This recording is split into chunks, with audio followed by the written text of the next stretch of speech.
Hello! As you may not have realised, I am a boy.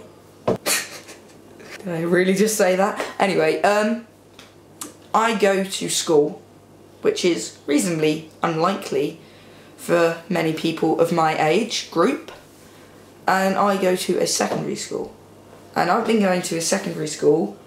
This camera's very close. Oh my god, look at my hair. Anyway, I go to secondary school, and for the past 3 years I've been getting a lift from people in older years, but now they're on study leave. Side note, less study leave, more let's just muck around for the first few weeks of it, and then suddenly we realise that we've got a test and then we revise 7-8 hours the night before leave. Which means that I now have to get the bus in the mornings, which is brilliant. Oh, no offence to them or anything, they're great company and everything. I mean, I'm not gonna object against getting a lift. It means I can get up half an hour later, mess around in the mornings. But, oh, the music they played. Oh, how can anyone like that? It's utter dribbleless garbage. I thought when I walked in there, I thought they were playing nothing. I thought they were playing some sort of fake comedy stuff. Oh my god, how can anyone accept that as music? It's just ramblings. You know what it is? It's like at primary school and you accidentally walk in on the remedial group and they're like writing poems and raps and stuff, but they're so excited that they shout their names and get it all grammatically wrong and talk about things that make no sense. Well, it's like that. Especially this really annoying person called Jason Derulo, who thinks it's great to call himself the king of autotune when everybody knows that autotuning yourself is probably the most hoary thing you can do in the music industry. So let's just look at his lyrics to his song What If. He starts by shouting his name, Jason Derulo, in 2011, 2010 the winner is made. So he's like, oh, I don't need an announcer on the radio, or I don't need lists, because I can tell everyone who I am. Like, imagine if every song had that guy, like, the Beatles, 1960 something, yeah. It would, like, ruin music forever. Anyway, so he starts with, like, some chords, bending around my tripod, hello, trying to be all dramatic, and he's all like, what if I'm the one for you, and you're the one for me? What if? Oh my god, that just blew my mind. So he's the one for me, and I'm also the one for him.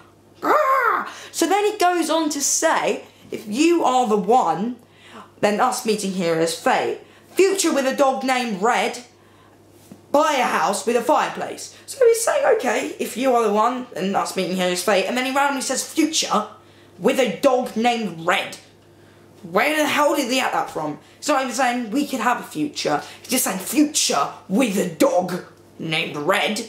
And then he's telling this girl or boy that they have to buy a house, specifically with a fireplace.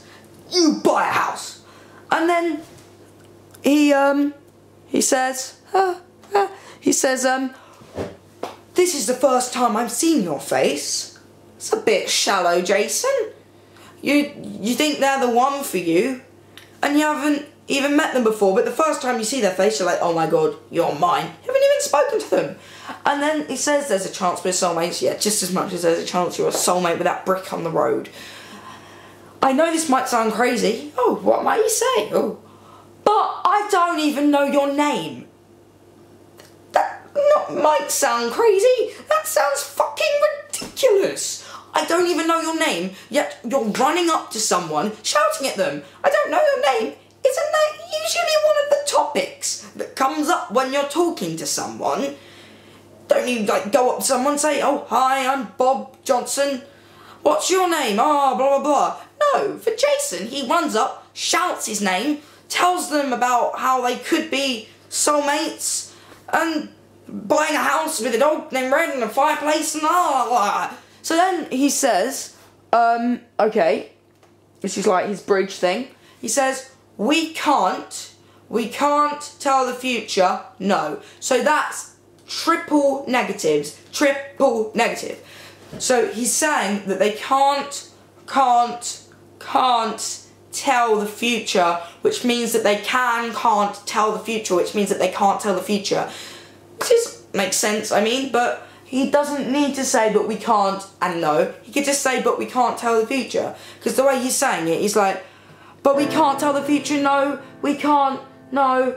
It's like really going on. And then he says, that's just the beauty of the world we know, not of the world we live in, or just of the world. He's cleverly sneaked in we know to rhyme, even though the whole song hasn't rhymed before. And, oh look what he's done. He's rhymed no with no. And then he says, so I must say, so I'm taking it, he's not saying I'm going to say, because he didn't say I'm going to say or I'm going to say. He said I say, I am a say, baby, what if? We could all say, baby, what if?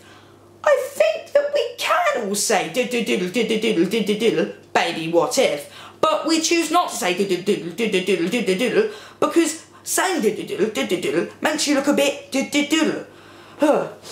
And then he says what if 7 times. What if, as he hasn't said that enough. And then he's talking to her how he's going to propose and have a wedding on a beach.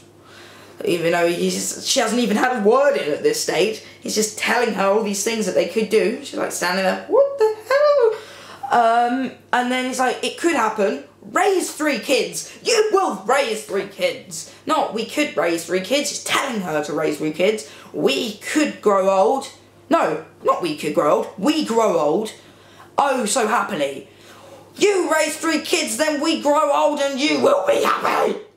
And then at the end of the next verse, he says, baby, what's the reason we can't fall in love? What's wrong with you, Jason? You just jumped on this woman, starting telling her about how you could be soulmates, how you could have a good life together with a dog named Red, and that she will buy a house with a fireplace and all this crap about diddling and you are like, what? There's no reason why we can't fall in love. Because you're a twat! Yes, I know he's trying to sound all romantic and everything by saying we haven't met yet, but we could have all this, we could be amazing and everything, but he's not being romantic. He's being f***ing creepy.